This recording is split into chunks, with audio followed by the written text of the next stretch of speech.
Та бүхэн сайн байцгаана уу? Энэ бичлэгийг сонсож байгаа үеийнх нь мэндийг хүргье. Өнөөдрийн бичлэгийн сэдэв та өөрөө өөрийгөө л итгэж чадна. Таны дотор таны бодсноос ч илүү их хүч чадал, тэнхээ, ухаан байгаа. Та яг нүдэнийгэд харж л чадах юм бол бидний дотор бидний өмнө нь төсөөлж байгаагүй тийм их хүч чадал оршиж байдаг гэдэг талаар өнөөдөр ярилцъя. Сэтгэл готролтой холбоотой группүүдэд хүмүүсийн бичсэн зүйлсийг хараад ахаар маш олон хүн би маш их ганцаардж байна, маш сайхан хайрыг мэдрэмээр, хүнээр хайрлуулмаар байна. Намайг сайхан сонсоод ойлгоод өгдөг хүн байдаг ч улаасаа гэсэн агуулгатай зүйлс их бичсэн байгаа харагдаж байна.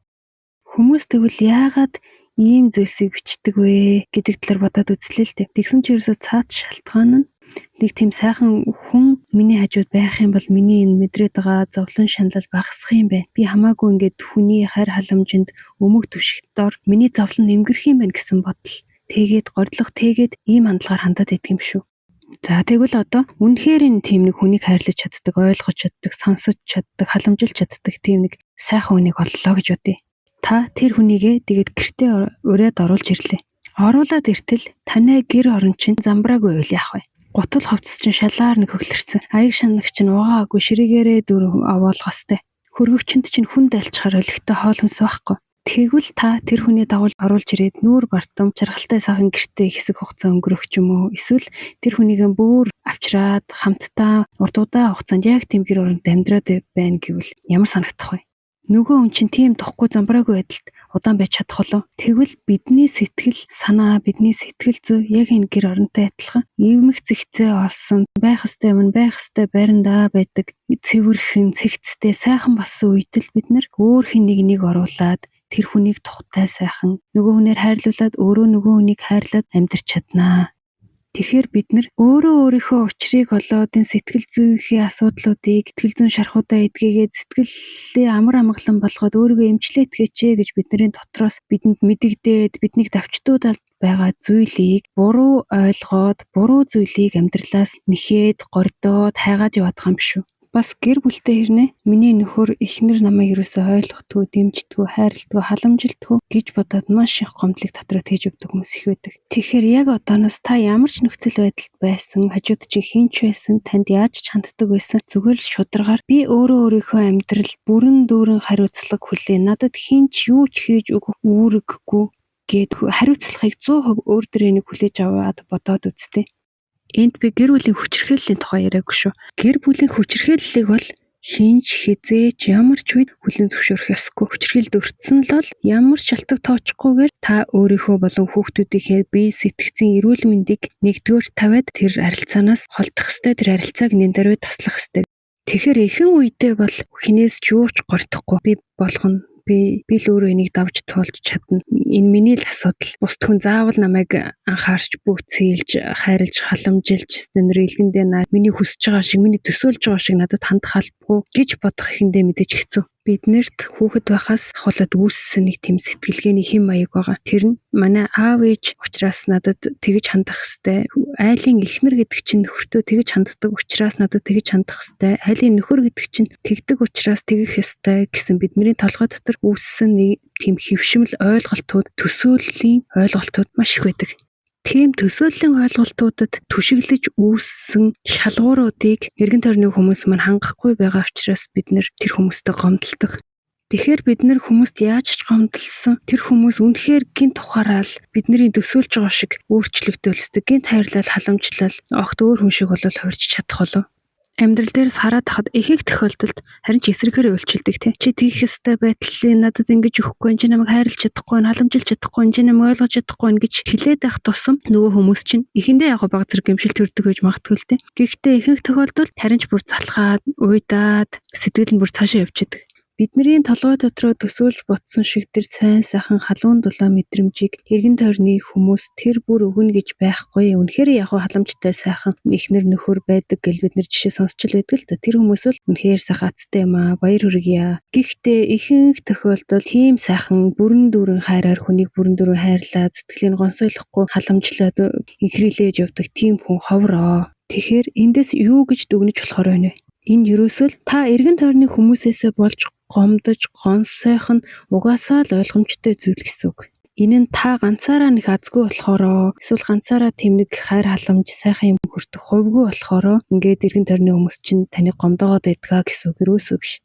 Тэгэхээр таны сэтгэлгээ хар хүнцгч нь өөрчлөгдөөгүй цагт хүмүүс таныг насан туршид чинь гомдоосоор зовоосоор л ахолно. За энд би зөвхөн өөрийнхөө төвшөнд өөрийнхөө мэдэрч туулж өнгөрсөн зовлонг л яриа. Тэр нь одоо зүгээр ингээд миний сэтгэл зүгээрээ даваад гараад шийдээд хар хүнцгөө өөрчлөөд шийдэж болох тийм асуудлууд надад тулгарсан би тэргээ л ярьж байгаа. Гэтэл тэр үнэхэрийн хэцүү хүнд зовлон тохиолдсон хүн яаж хүүхдтэй эсвэл ингээд хүнд ингэж хандаж чаддаг байна гэмээр тийм аимшиг хүчрхийлэл үүдсэн тийм хүн түнд кэстэй хүмүүс маш их байдаг юм билэ. Санаанд ч багтамгүй тийм хүнд хэцүү зүйл давж туулж гарсан хүмүүст хандаж хэлэхэд өөрийн чинь сүнс маш хүчрхэг учраас би одоо энэ амьдралд ийм зүйлийг давж туулж гараад би маш их зүйлийг ойлгоод хүчрхэг болоод буцаад ирнэ гэсэн маш өөртөө бардам итгэлтэй байсан учраас тэр замыг сонгож явсан байгаа шүү. Тэгэхээр та бусдаас хэд дахин илүү хүчтэй шийдэмгий тийм хүн юм шүү. Таныг давж гарч чадна гэж мэдсэн учраас өөрийгөө чадна гэдэгт итгэлтэй байсан учраас та тэр замыг сонгож ирсэн юм шүү. Тийм болохоор өөрийнхөө зүрх сэтгэл рүү өнгөөгөөд өнгөрсөн төлөвлөсөн хар бараан дурсамжууд дух учрыг нь тайлж учир шалтгааныг нь тайлж эерэг сайхан болгоод том зүйлийг давж гарсан байх тусмаа маш том ухаарлыг олж авсан байдаг. Учираас зовлон шаналл болгон ухаарах, сурах, илүү сайжрах гайхамшигтай боломж гэдгийг олж хараад амьдралын сайн сайхныг бүрэн дүүрэн мэдэрч амьдраарай гэж хэлмээр байна.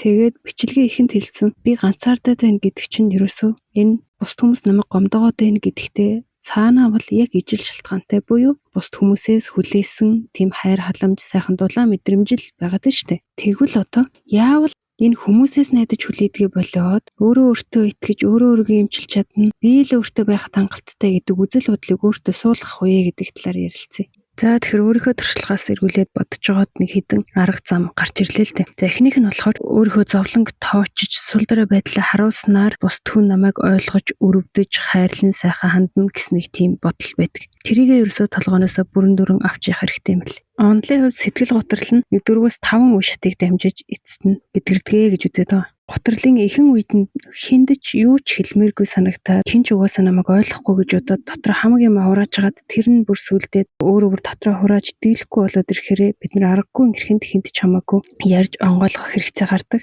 Тэр үед бол окей болно. Ганц нэг хүнд за танихгүй хүнд ч бай. Ганц нэг удаа өөрхөө зүйлийг яриад сэтгэлээ онгойлгож болно. Гэхдээ тэр үеийг удаан үргэлжлүүлж олон хүнд өөрийнхөө тухай ярьж гомдлол тэгж цагаа өргөх бол шаардлагагүй. Энэ нь орчин цагт өөрийнхөө мэдээллийг дотор хадгалахгүй бол одоо бас муу хүнтэй таарах юм билүү те. Ингээд айл талынхаа эрсдлийг бодож үзсэн ч нөгөө талаар ингээд удаан гомдлоод яваад ахаар ерөөсөө өөрийгөө улмал хохирогчийн сэтгэлгээнд оруулаад идэгий байлээ шүү. Гэл юм л бол хүнд нөгөө сэтгэлээ нэгээл надад ийм мэдрэмж төрөөдэн ингээд энэ миний эргэн тойрны хүмүүс тэгдэг гих мэтчил ингээ гоншгоноод улам тийм нялцгар болоод идэг ийм тал ажиглагдаад идэх юм байлээ. Тэгэхээр өөрийнхөө тухай өөрийнхөө зовлонг бусдад ярьдаг чинь зуршил болоод хувирчих вэ. Тэрнээс сэргийлээрээ удаан тэгж гомдлоод яваад ах юм бол эхэндээ бол сэтгэл үнэхээр онгойдог байсан бол сүүл рүүгээ ингээд дотор хүчээ алдаад идэг болчдөг юм билээ шүү.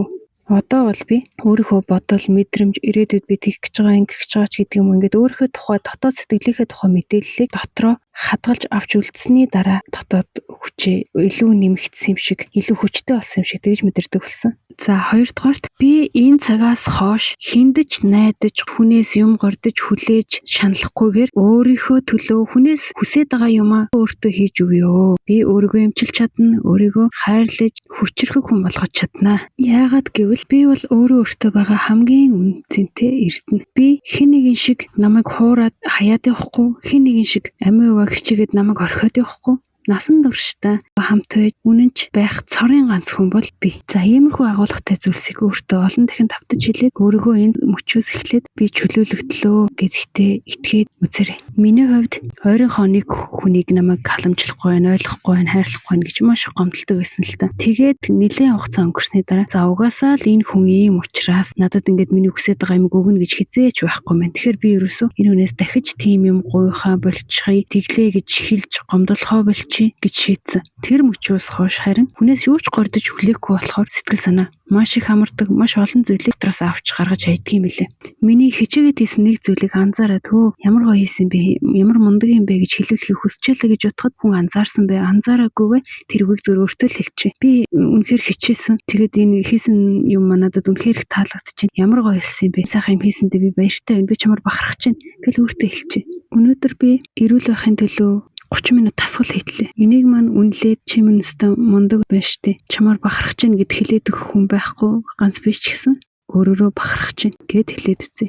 Эсвэл маш их юм хийнэ гэж төлөвлөсөн байсан ч гэсэн өдөржин хүүхдээ хараад хоолундын хийгээд хувцсанараа угаагаад тэр нөгөө төлөвлөсөн зүйлийг хийж амжихгүй орой боллоо гэж бодоход би юу ч хийж амжуулж чадсангүй гэж өөрийгөө зэмлэхийн оронд би хүүхдийнхээ төлөө өнөөдөр ингээд цэвэр цэмцгэр байхын төлөө маш олон юм хийж амжуулж чадлаа. Би өөрөөрөө бахархаж байна гэлээд үзье. Эсвэл хэн нэгэн өөрийг чинь гүтгэж үнэхээр хийсэн юм шиг өөрөө итгэжгээ таны тайлбарыг сонсохыг хүлээж авахыг хүсэхгүй байгаа бол би тийм биш гэдгээ би өөрөө л мэдж байгаа цагт заавал хүнд батлах албагүй гэдэгтээ эвлэрээд тийм юмыг хийгээгүй үнэн байж чадсанараа бахархаж байна гэд өөртөө хэлээд үзээрэй. За би энэ бичлэгийг яг 3 сарын 18-ны орой бичиж сууж байгаа учраас хүмүүс баяр тэмдэглээд эргэн тойрон солиод буудуулаад чимээ хамт өчигдээд байна. Буудуулах тааланд нь зогсоод хүлээгээд үйл ажил минь урагшлахгүй байгаа учраас тэгэл юу ч хэлсэн бичээд л яваа дээ.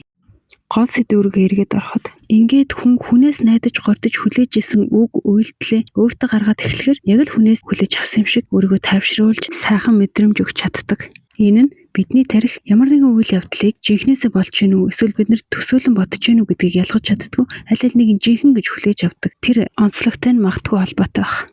Миний хувьд бол орой тэмдэглэлийн дэвтэр дээрээ өнөөдөр би тийм зүйлийг хийсэн, тийм шин зүйлийг сурсан, тэрүүндээ баярлж гэн, өөртөө баярлж гэн, надад тусалсан сайхан хүмүүстэй баярлж гэн, тийм үйл явдал тохиолдсон, тэр хувь тохиолд, тэр сайхан аз завшаанд баярлж гэн, гэх мэтчлэн талархж байгаа, баярлж байгаа зүйлсээ өөртөө зориулж бичдэг болсон. Энэ маань маш их тус болсон. Яг үнэндээ бид нар амьдралын урсан өнгөрж байгаа үйл явдлууд тэрэнд ерөөсөө сайн муу ямар ч утга байхгүй байхад нь ихэвчлэн өөрсдөө сөрөг талаас нь хараад сөрөг зүйлсийг нь хэцүү байна, зовлонтой байна гэж хараад л байгаа болохоос биш тэрэнд яг ижилхэн эерэг талыг нь хараад эерэг утга өгөөл амьдрах юм бол биднэрт сэтгэлийн зовлон гэдэг юм үүсэх шалтгаан байхгүй болдог. Тэгэхээр бүгдээрээ бүх зүйлст сайн муу тал нь аль аль нь л байдаг. Тэгэхээр сайн талыг нь хараад тэрүүнд нь баярлж талархаад өөрийнхөө ч гэсэн сайн сайхан зүйлсийг нь илүү үнэлж тэрийгэ олзуурхаж хайрлаж хүндлээд өөртөө зориулж өөрийнхөө үнэлж хайрлаж болох өөрийнхөө хувьд хамгийн үнэн байх тэр сайхан өгнөдөө олж бичээд өөртөө байнга давтаж хэлж хэвшээ. Энэ өөртөө сайхан үг хэлэхдээ бас нэг анхаармаар юм нь бид нар өөртөө хэлэхдээ би хамгийн шилтгэн, би хамгийн хөөрхөн ч гэдэг юм уу. Энэ хамгийн гэсэн үгийг битгий оруулаасай гэж боддгийг. Яагаад вэ гэхээр